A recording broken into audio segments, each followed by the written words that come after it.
Und wir sind jetzt bei Eine Frage der Moral.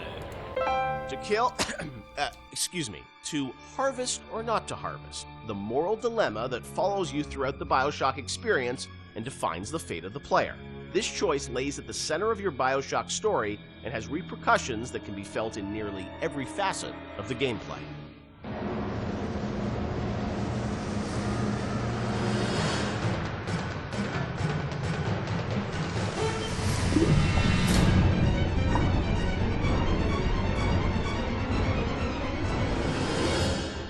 Part of Bioshock's lasting legacy, of course, are the little sisters and this moral choice that presented itself to the player. Everyone became a water cooler conversation about like, well, did you save them? Did you harvest them? That concept, Ken, was that something that came about early in development, or that binary choice? When did that come into the game? I don't remember when. I mean, we had the concept of them being protected, but I can't remember when you actually it certainly chose. wasn't. When there were slugs, it was not meaningful. I think there was. Do you salt it? Do you not salt it? There were resources that you could get, but there was no choice there, right? The choice was, do I want to fight the Big Daddy or not? Yeah.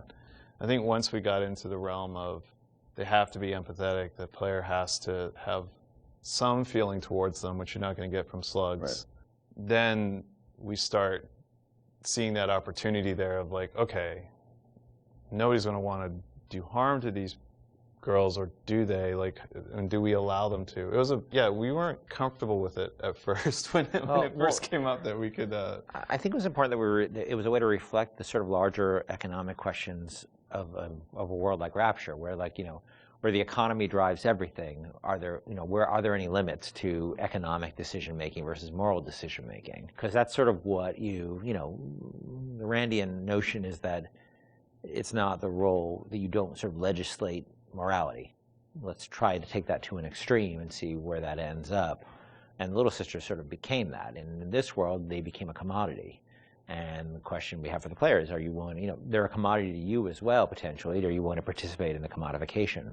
There was, I think, a fair amount of nervousness internally at the publisher about it for a little while, but pretty quickly they were able to sort of say, look, we trust you guys, and go, do this. And I only had a few. The press, and this sort of happens over and over again, the games press worried a ton about it and wring their hands about it. They ever recognized it was a setting topic, but that it was done to a larger purpose, that it wasn't just sort of like, hey, this is the game where you kill children. And whatever, and that was a sensitivity. I know that you guys wanted to call them little sisters, not little girls, and it was and it wasn't it wasn't killing them, it was harvesting them. And I mean, you did some things probably on purpose, right, to sort of explain that this you weren't doing anything vicious to them, right?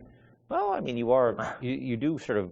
They do sort of disappear out of you, and a big slug out of their belly, comes up. That we didn't want that to be graphic. We wanted to be very clear that you were killing gruesome. them. Yeah. But it was not intended to be a prurient in terms of, hey, this is a simulation of pulling a sea slug out of a little girl's belly. But we wanted you to understand that you were making a very diabolical moral economic pact there.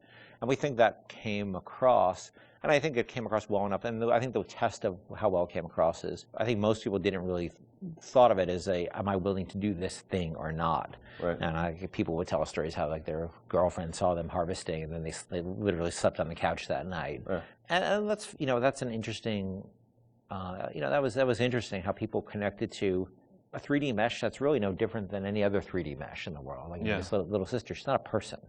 She's a 3D asset, a virtual 3D asset, right, that has a voice actor connected to it who's an adult woman. And nobody was actually getting harmed, but people still emotionally connected to them and made an emotional connection. And also, I think when you're playing, you don't really know what the impact of that choice is. Yes. And that's sort of the curiosity of you're a gamer, so it's like, am I going to game the system? Which one should I pick? How does this impact things as you go through the game? It's never really fully clear what that choice is going to lead to, right? And the ambiguousness of that was something you wanted to sort of create mystery around throughout the game?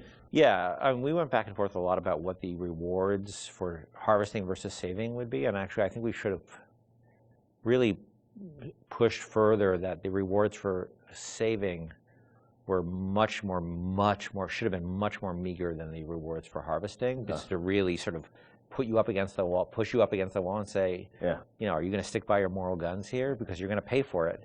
Because that's usually the way life is, right? It's always harder to take a moral path than it is to take an amoral path. But there's incentives to take amoral paths because it's the easier path.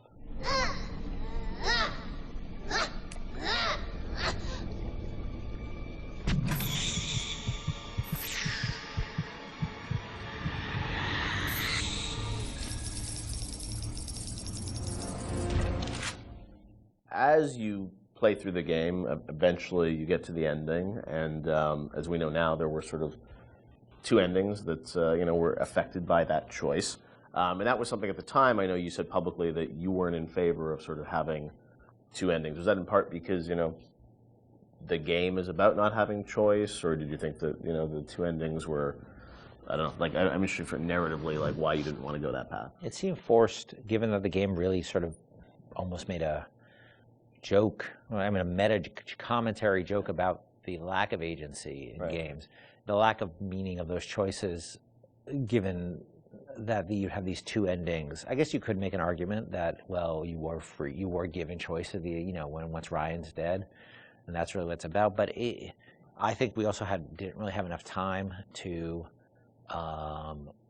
execute on those super well. I was pretty happy with how the happier one came out, you know, with the sort of little sister focus, but it's a much more subtle story than I would have time to tell about sort of your slow descent into, you know, moral chaos and dissolute living and all the things that sort of come along with a life that is sort of separate from a moral structure. It's a long story. And so, I mean, you were just switching a cutscene. It wasn't like you were doing sort of a whole other level that was different or something. So the choice was... There's two cutscenes with very tight time and economic Or constraints. just start a nuclear war. Yes. And that's not... You know, you're a nice guy, or you start a nuclear war. And because we had so many problems on our plate, that was something I had to sort of do in the spare time. So I was pretty happy with one, but not very happy with the other. I know you had said publicly before that there was another sort of more ambiguous ending that you had originally planned, or what would you have done? There was a notion of an ambiguous ending, which if I just wrote one, I would have found a way that would just talk about the moral ambiguity of the world rather than the sort of, you know, positive or negative, because it is such a, look, I think we really tried with Bioshock not to sort of make a game about good and evil.